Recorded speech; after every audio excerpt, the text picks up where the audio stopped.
예루살렘 성전 앞에 이른 아침에 아주 황당한 일이 일어났어요. 사람들이 제법 많이 모여 있었고, 그런데 그 아침에 머리채가 끌려서 머리를 붙잡혀서 온몸에 누더기가 된 채 찢어진 옷을 입고 신발도 신지 못한 한 여자가 어떤 사람들에 의해 끌려와서 그 성전 마당 한가운데에서 사람들과 함께 하나님의 말씀을 가르치고 있던 예수님 앞에 그 여자를 내팽개쳤어요. 그리고 그 내팽개친 사람들, 성경은 그들을 서기관 바리새인들 이렇게 말하고 있어요. 아주 유대교 율법을 잘 지키는 사람들, 이 사람들이 예수님 앞에 그 여인을 내팽개치면서, 선생이요, 이 여자가 오늘 아침에 간음하다가 잡혔습니다. 현장에서 잡혔습니다. 율법에서는 이런 여자를 돌로 쳐 죽이라 그랬는데, 예수 당신은 어떻게 생각하십니까? 어떻게 할까요? 이 여자를 이렇게 물은 사건이 오늘 우리가 읽은 요한복음 8장의 말씀입니다. 이 즈음은요, 유대교에서는 칠칠절이에요. 칠칠절. 유대교의 세 개의 명절이 있는데 그 중 하나가 칠칠절이고요. 이때는 모든 사람들이 성전에 모여서 일주일 동안 제사를 드리고, 그리고 그곳에서 예배하는 그런 관습을 가졌기에 그때의 예루살렘 성전에는 꽤 많은 사람들이 모였습니다. 오늘 우리가 읽은 요한복음 8장 바로 앞에 7장 14절부터 보면 예수님은 전날에도, 오늘 사건이 일어나게 한 그 전날에도 사람들을 모아놓고 하나님의 말씀을 이미 가르치셨어요. 늦게까지 말씀을 가르치셨고, 사람들은 다 이제 뿔뿔이 흩어져 집에 가서 자고, 예수님은 근처에 있는 감람산 올리브 마운틴에 가셔서 기도하시고, 그리고 그 아침에 다시 오신 겁니다. 오늘 8장 1절은 예수님께서 감람산에서 기도하시고 다시 성전에 왔었을 때의 모습을 소개해요. 2절부터 보시면 그 아침에 사람들이 예수님의 말씀을 듣기 위해서 성전에 다시 모인 거예요. 예수님이 하나님의 말씀을 가르쳤고 천국을 이야기했고 사람이 어떻게 살아야 할 것인가를 가르치고 있는 도중에 서기관들과 바리새인들이 한 여자, 간음한 여자를 내팽개치면서 예수님에게 지금 이야기를 한 겁니다. 이 바리새인들, 이 서기관들이 간음한 여자를 예수님 앞에 내팽개쳤을 이 사건을 가만히 보면요, 저는 조금 이상한 생각이 들어요. 두 가지 의문이 있어요. 왜 이 바리새인과 서기관들은 간음한 여자만 데려왔을까? 간음을 혼자 하나요? 간음을 혼자 하나요? 누가 또 있어야 하죠? 남자가 있어야 해요. 근데 남자가 없어요. 왜 남자를 안 데려오는 거죠? 또 하나, 성경에는 레위기 20장 10절에는 간음한 여자와 남자는 그들을 성 바깥으로 데려나가서 돌로 쳐 죽이라, 이렇게 율법이 명하고 있어요. 남자뿐 아니라 여자, 여자뿐 아니라 남자 모두를 돌로 쳐 죽이라, 그렇게 성경은 기록하고 있어요. 그런데 그걸 확증하기 위해서는 그 율법을 당시에 집행하는 사람으로 대제사장의 허락이 있어야 되고 승인이 있어야 돼요. 대제사장이 이 사람이 죄인이다, 간음죄를 지었으니까 벌하라, 그러면 이제 하게 되는 거죠. 결국 무슨 말인가 하면, 지금 예수님 앞에 끌려 나온 이 여자를 벌하려면 이 여자를 누구한테 데려가야 돼요? 대제사장한테 데려가야 돼요. 대제사장한테 데려가야 되는데 왜 바리새인들은 이 여자를 예수님 앞에 끌고 왔을까요? 끌고 온 이유가 뭘까요? 오늘 6절은 이런 바리새인과 서기관들의 아주 나쁜 흑심, 의도, 이것을 덧치다 생각했어요. 음모라고 생각했어요. 그래서 시험함이로라, 그렇게 이야기를 하고 있어요. 무슨 말인가 하면, 바리새인과 서기관들은 정말 이 여자가 잘못했으니까 이 여자를 처벌해야 된다는 순수한 생각을 가진 게 아니라 예수님을 시험하려 했다. 눈에 가시 같았던 저 예수, 자기가 메시아라고 얘기한 저 예수를 어떻게 하든지 올가미를 씌워서 덫에 빠지게 해서 파멸의 구렁텅이에 집어 넣어야 되겠다, 이 생각을 하고 지금 간음한 여자를 예수님 앞에 데려왔어요. 자, 앞에 끌려온, 아마 정신없이 울고 있고 피투성이가 돼 있을지도 모르고 옷은 다 찢겨져 있는 이 여인, 그리고 주변에 예수님의 말씀을 들었던 많은 사람들, 그리고 이 여자를 끌고 온 바리새인과 서기관들, 지금 예루살렘 성전에는 이런 사람들이 모여 있어요. 이제 제가 여러분에게 질문을 합니다. 지금 이 사람들 중에 돌에 맞아야 할 사람이 누구죠? 누가 돌에 맞아야 하죠? 여인이에요. 간음한 여자가 돌에 맞아야 해요. 그러면 누가 돌을 던지는 걸까요? 돌에 던져야 할 사람이 누구죠? 네, 끌고 왔던 사람들, 서기관과 바리새인들, 그리고 예수님 함께 있었던 그 주변의 사람들. 아마 예수님도 돌을 집어들어서 그 여인에게 던질 수 있을 거고요. 돌을 맞아야 할 사람은, 맞아서 죽어야 할 사람은 간음한 여자, 다른 말로 하면 이 여자는 죄인이에요. 그렇죠? 그리고 이 여자를 죽여야 할 사람은, 돌을 던질 사람은 바리새인, 서기관, 예수님 주변에 있던 사람들. 분명하게 종류가 나누어집니다. 맞아야 할 사람과 던질 사람, 죄인과 의인. 아마도 이 여자를 끌고 왔던 바리새인과 서기관은 이런 생각을 했을 거예요. 세 가지 목적을 가지고 이 여자를 끌고 왔을 거예요. 첫 번째, 간음한 이 여자를 죽여야 되겠다. 두 번째, 이 여자를 죽임으로 자신이 얼마나 율법을 잘 지키는가를 만 백성에게 알려야 되겠다, 이 생각이 두 번째였을 거고, 세 번째는 이 여자를 기회로 예수를 궁지에 몰아넣자. 그 궁지가 뭔가 하면요, 덫이 뭔가 하면 예수님이 이 여자에게, 이 여자가 간음한 여자가 맞으니까 여러분 돌을 집어서 이 여자를 죽이세요. 그러면 평소에 사랑을 외쳤던 예수님이 어떻게 돼요? 자기 모순에 빠져요. 또 사람을 죽이는 건 제사장의 허가를 얻어야 되는데, 또 로마 정부의 허가를 얻어야 되는데 이 여자를 죽이자 그러면 예수님은 궁지에 몰려요. 그렇다고 그래도 살려줍시다 이렇게 말하면 율법을 어기게 돼요. 아니, 하나님의 아들이라며, 당신 메시아라며, 하나님께서 이런 여자 죽이라 그랬는데 살리라니 당신 아버지의 말을 순종하지 않네요? 이런 이야기를 듣게 돼요. 이럴 수도 저럴 수도 없는 딜레마에 빠진 예수 그리스도. 바리새인과 서기관은 아주 이 상황을 즐겼을 거예요. 너 예수 오늘 넌 오늘 죽었다. 너 오늘 골탕 좀 먹어봐라. 너 이제 큰일 난 거야. 뭐 이쯤 된 거죠.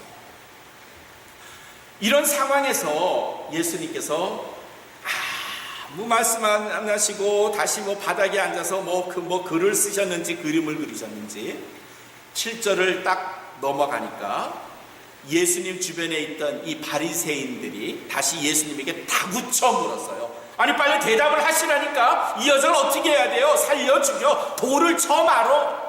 다구쳤어요. 그랬더니 예수님께서 일어나시면서 모인 사람들에게 하셨던 말씀이 7절 그 다음에 있어요. 뭐라 하셨어요? 너희 중에 죄 없는 자가 먼저 돌로 쳐라. 너희 중에 죄 없는 자가 먼저 돌로 쳐라. 너희 중에 돌 없는 자가 먼저 죄로 치란가? 너희 중에 죄 없는 자가 먼저 돌로 쳐라. 예수님의 이 말씀은 이런 뜻이에요. 그래, 너희가 죄인을 데려왔네. 이 여자 돌에 맞아 죽어 마땅해. 그래, 이 여자는 죄인이야. 근데 죄인이 죄인을 칠 수는 없잖아.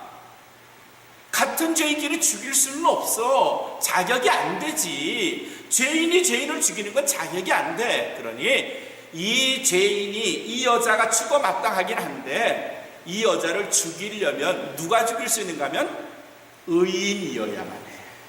죄가 없어야 죽일 수 있지. 죄인이 어떻게 죄인을 죽이니? 그러니까 죄 없는 의인이 이 여자를 죽일 수 있겠구나. 그래요. 죄 없는 사람, 의인이 있으세요? 그 사람은 돌로 쳐 죽일 자격을 가졌습니다. 그 말씀. 이 말씀은요, 오해하지 마세요.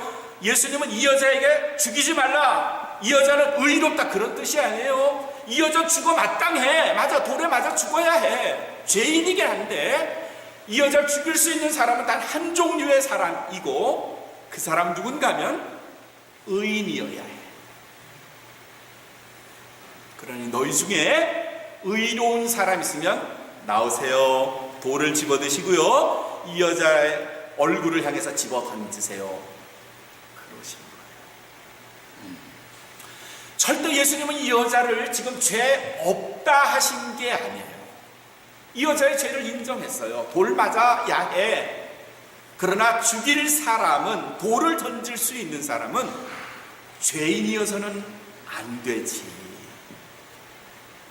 그 다음에 이어지는 말씀을 봤더니 누구든지 너희 중에 죄 없는 자가 먼저 돌로 쳐라 하는 이 말씀을 하신 이후에 회중들이, 바리새인과 서기관들이 이 말을 듣고 곰곰이 생각해 보는 거예요. 자기 자신을 말이죠. 그래, 이 여자를 죽이는데 죄인이 죽이서는 안 되고 의인이 죽여야 되는데 내가 돌을 던질 만한 자격이 있나? 돌을 먼저 들어서 될까? 이 생각을 다 한 거죠. 생각을 해보니까 나도 이 여자를 죽일 자격이 없는 거야. 나도 죄인인 거야. 전 참 이 대목이 신기해요.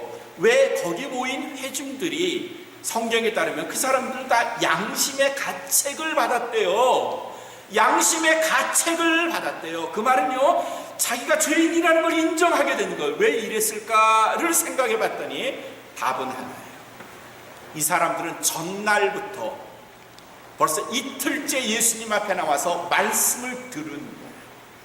메시아로부터, 하나님의 아들로부터 천국에 관한 말씀, 하나님의 나라에 관한 말씀, 세상을 어떻게 살아야 하는가 하는 말씀을 들었던 사람들이에요. 그 말씀을 들으면서 자기 가슴이 찔렸던 거예요.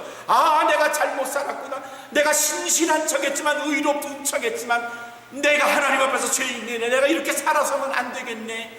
이 생각을 했던 사람들이 예수님의 말씀, 죄 없는 자가 쳐라 하는 말씀에 양심에 찔린 거예요. 그리고 하나둘씩 떠났대요. 저는 이 대목에 참 깊은 감명을 받았어요. 이 사람들은 이틀 동안 하나님의, 그리스도의 말씀을 들은 사람인데 양심의 가책을 받았는데, 오늘 얼마나 많은 그리스도인들이 성경을 읽고 하나님의 말씀을 공부하고 설교를 들어요. 그런데 그런 우리 그리스도인들, 이 땅에 존재하는 우리 그리스도인들에게 죄 없는 자가 먼저 돌로 치세요 그러면 우리 교인들은 양심의 가책을 받아서 하나둘씩 다 떠나겠지만 정말 많은 사람들이 그럴걸요? 아닐걸요? 아마 개중에는 팔 걷어붙이고 돌도 요만한 돌 아니라 주먹만한 돌 집어들고 앞으로 나오는 용감한 사람이 있을걸요? 마치 자기가 아무 죄도 안 지은 것처럼 의로운 척 하면서. 이런 사람 정말 많을걸요? 신앙인의 모습으로 수십 년을 살았고 교회에 온갖 직분을 다 가지고 온갖 봉사를 다 했다는 사람들도 양심의 가책 별로 안 느끼고요, 너희 중에 죄 없는 사람이 나와 먼저 돌로 쳐라 하는 이 말씀에 상관없이 나는 이 세상에 의로운 사람이고, 아마 이런 사람 정말 많을걸요. 이런 말씀을 예수님이 오늘 우리에게 해주시면, 너희 중에 죄 없는 자가 먼저 돌로 치라 하면 우리들의 반응이 뭐였을까요? 여러분은 어떻게 하실까요? 예수님이 지금 이곳에 오셔서 너희 중에 죄 없는 사람이 먼저 이 여자를 돌로 치세요 하면 우리도 여기에 모였던 사람들처럼 하나둘씩 자리를 떠날까요? 아니면 팔을 걷어붙이고 돌 하나 주워들고 앞으로 나와서 이 여인을 치려 할까요? 저는 예수님의 말씀을 들었고 그 자리를 떠났던 한두 사람, 서너 사람, 이 사람들이 정말 존경스러워요. 우리도 이럴 수 있을까? 우리도 이렇게 살아야 하는데. 근데 이 땅에는 얼마나 가증스러운 사람들이 많은가 하면요, 여전히 자기는 의로운 사람처럼, 자기 빼고 세상의 모든 사람이 도둑놈이고요, 나쁜 사람이고요, 못된 사람이라고 생각하고 그런 척하는 사람들이 즐비하다는 사실에서 이 땅은 참 아픔의 땅이에요. 감각 없는 둔한 사람들이에요. 바리새인과 서기관들은 어땠을까요? 예수님의 이 말씀을 들으면서 어땠을까요? 아마도 제 추측건데 제가 상상을 해봤죠.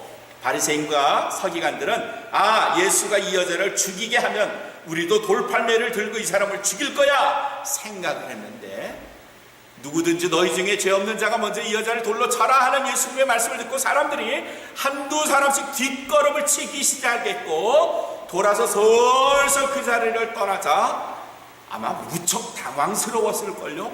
얼굴이 뻘개졌을걸요. 누구든지 회중 가운데 돌로 치면 자기도 같이 치려고 했었는데 아무도 돌을 줍는 사람이 없고 뒷걸음 쳤고 집에 가자 바리새인과 서기관도 당황스러웠고요. 결국 이 사람들도 그 자리를 떠났어요. 돌을 칠 사람이 아무도 없어요. 오늘 말씀 10절에서 예수님이 묻습니다. 여자여, 너를 고소했던 사람들이 어디 갔니? 그들은 다 어디 간 거야? 이 말을 다른 말로 바꾸면요, 여자야, 의로운 척 했던 사람이 어디 갔니? 세상에서 자기만 착하다고 생각했던 사람들이 다 어디 간 거야? 11절에 가면 여자가 대답을 합니다. 주여, 없나이다. 주여, 그들이 떠났나이다. 이 말을 다른 말로 바꾸면, 주님, 그들도 저처럼 악한 사람들이었군요.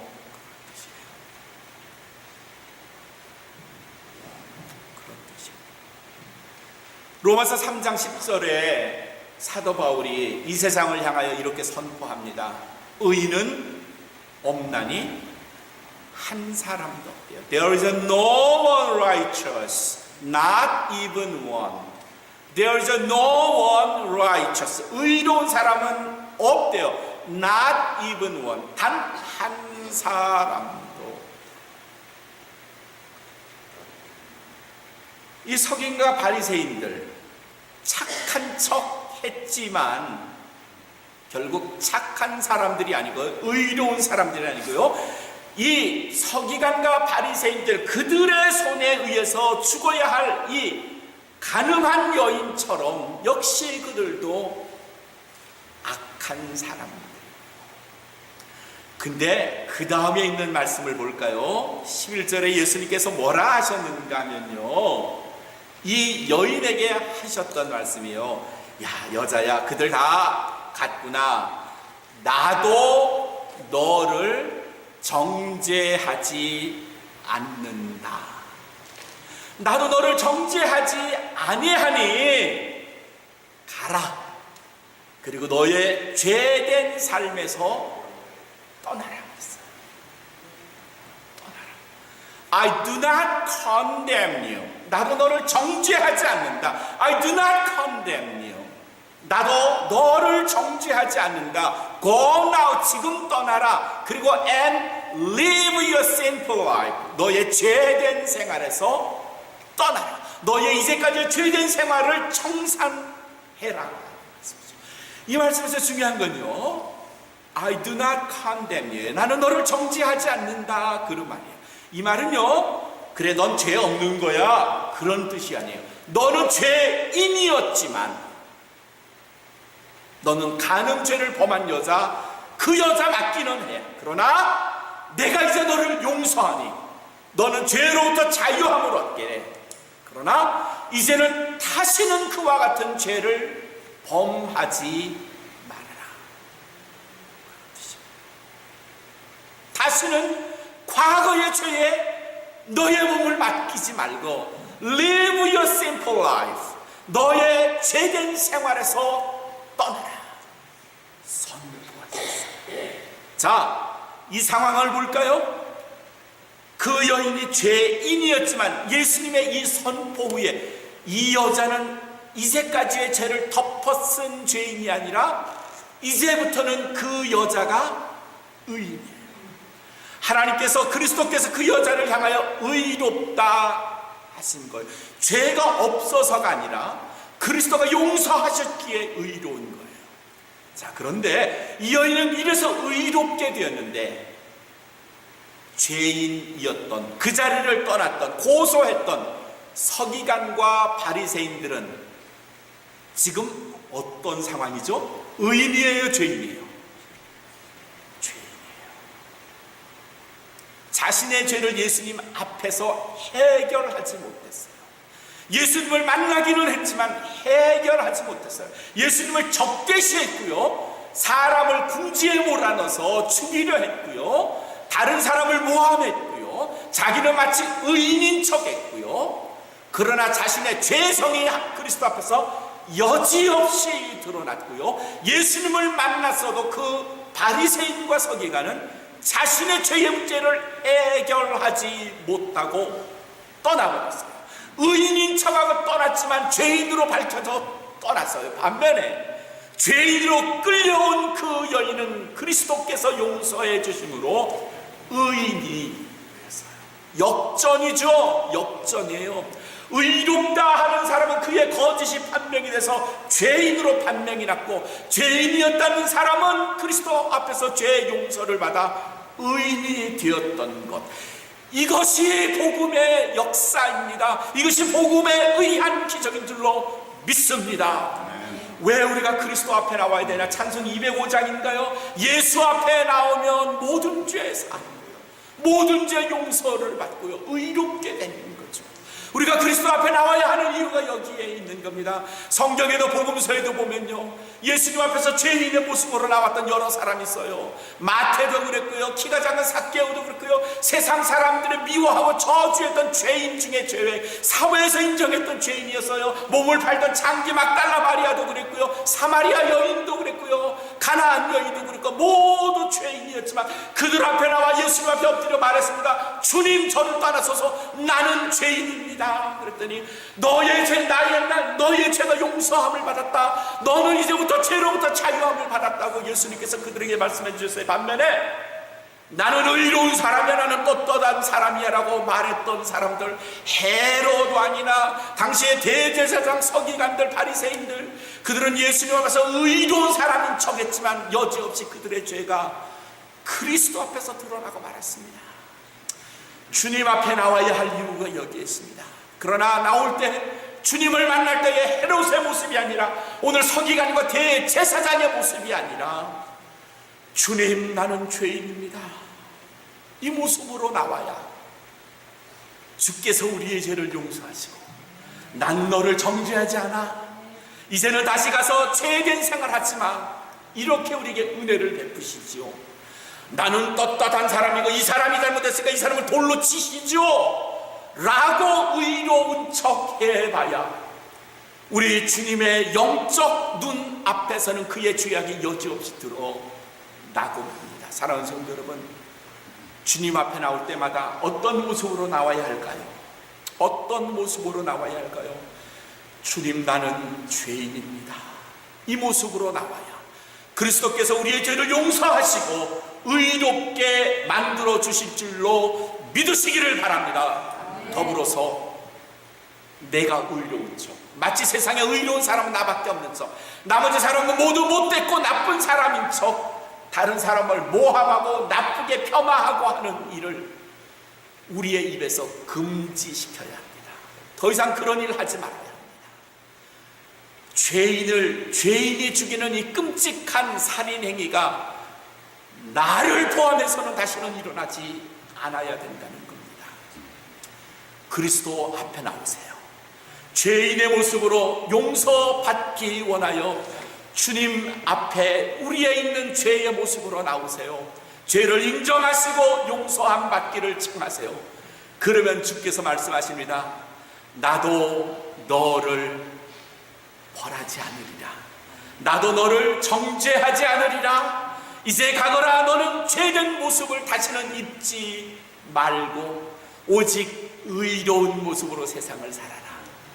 주님께서 우리의 죄의 무게를 다 청산해 주시고 용서해 주시고 의로운 모습으로 살게 해 주십니다. 사랑하는 성도 여러분, 우리가 비록 이 여인처럼 과거의 죄를 지었다 할지라도 두려워하지 마시고 주님 앞에 우리의 있는 모습으로 나오셔서 죄 용서함 받는 것을 물론 주님으로부터 의롭다 하는 인정과 칭찬을 받으시고 여기 모인 우리 모든 하나님의 자녀 온 마음 교회 성도가 되시기를 주님의 이름으로 축원합니다.